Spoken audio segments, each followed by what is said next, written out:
Belanda datang ke Indonesia sejak akhir abad ke-16. Sejak saat itu, mereka telah banyak memanfaatkan sumber daya alam yang ada di Indonesia, serta memanfaatkan banyak wanita pribumi yang memiliki paras cantik. Di masa lalu, wanita pribumi selalu dicari oleh para lajang dari Belanda. Terkadang, mereka yang sudah menikah saja tetap ikut mencari.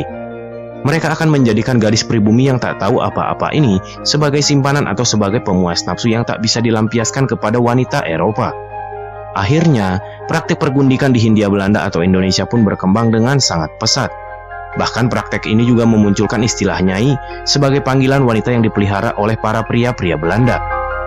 Berikut ini adalah beberapa fakta dan kisah dari wanita yang rela diperlakukan semena-mena demi bisa bertahan hidup pada zaman kolonial. Namun sebelum lanjut, support kita dengan klik subscribe dan nyalakan juga lonceng notifikasinya.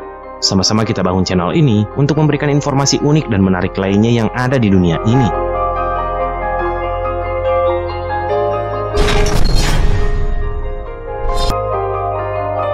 Maraknya kasus pergundikan lambat laun menjadi sangat berkembang dengan pesat kala itu di Nusantara. Banyak sekali pria Belanda yang sengaja mencari gadis pribumi yang cantik untuk dijadikan nyai oleh mereka. Biasanya, mereka akan menyuruh para bawahannya yang ternyata adalah orang pribumi untuk mencari gadis berusia belasan tahun untuk bekerja di rumah-rumah mereka yang sangat mewah.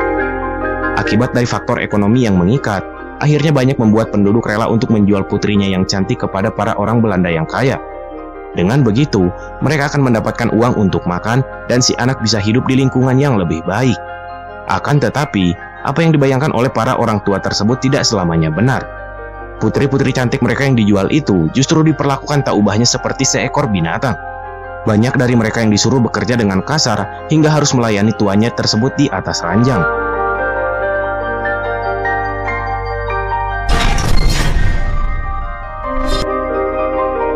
Menyandang status nyai sejatinya tidak memiliki hak apapun, baik terhadap dirinya maupun atas anak-anak yang dilahirkannya.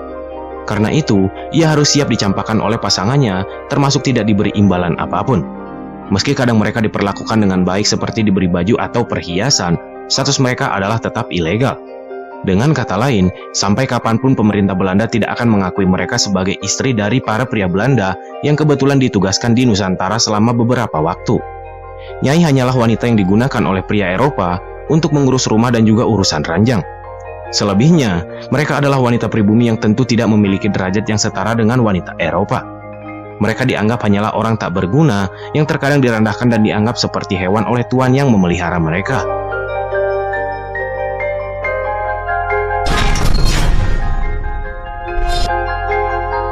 Dalam hubungan antara nyai dan tuannya, terkadang mereka juga menghasilkan beberapa anak.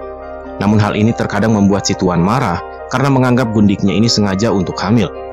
Namun di sisi lain, ada juga tuan yang senang dan akhirnya tetap memelihara anak tersebut yang akhirnya disebut sebagai anak Indo-Eropa atau Volkinderen. Anak ini akan diasuh oleh ibunya, namun tentu saja mendapatkan pendidikan ala orang Eropa yang sangat berkelas. Namun kasus seperti ini sangatlah jarang terjadi. Kebanyakan anak dari hasil hubungan antara tuan dan gundiknya ini justru diterlantarkan. Saat tuan dari nyai ini kembali ke Eropa, anak-anak ini kemudian ada yang dibawa dan disahkan sebagai warga Belanda. Namun tak sedikit juga ada di antara mereka yang membiarkan anak dari si nyai ini hidup menderita di bumi Nusantara. Banyak para tuan yang beranggapan bahwa anak darah campuran hanya akan membuat malu keluarganya yang ada di Eropa dan mereka hanya menginginkan anak yang benar-benar Belanda asli. Untuk menyiasati permasalahan ini, banyak dari pria Eropa yang menitipkan anak mereka, terutama yang disayang kepada rekannya yang berada di Indonesia. Dengan begitu, anak ini masih bisa hidup dengan baik dan kelak bisa menyusul pergi ke Eropa tanpa ada embel-embel anak gundik.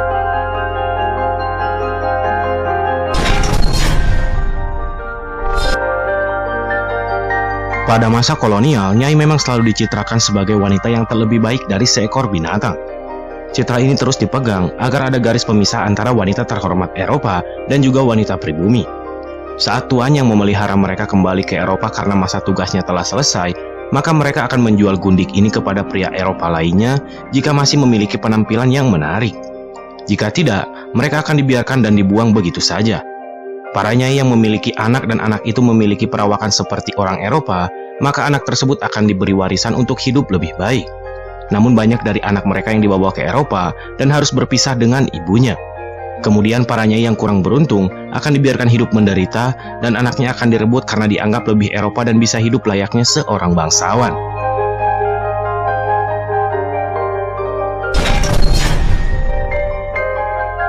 Secara perlahan, pergundikan di Nusantara lambat laun menurun dengan sangat drastis.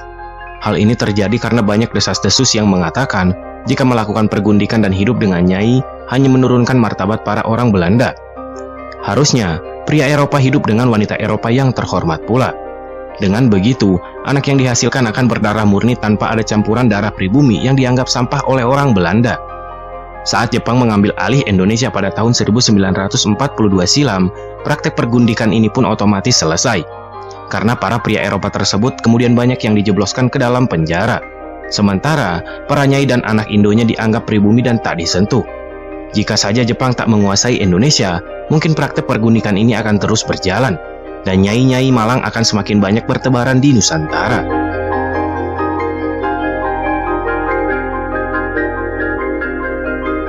Itulah beberapa fakta tentang nyai atau wanita dalam praktek pergundikan pada masa kolonial Belanda. Di masa lalu, wanita pribumi bisa disebut memiliki hidup yang sangat mengerikan. Jika tidak hidup sebagai budak kasar, mereka akan hidup menjadi budak di rumah-rumah orang Eropa yang sangat mewah.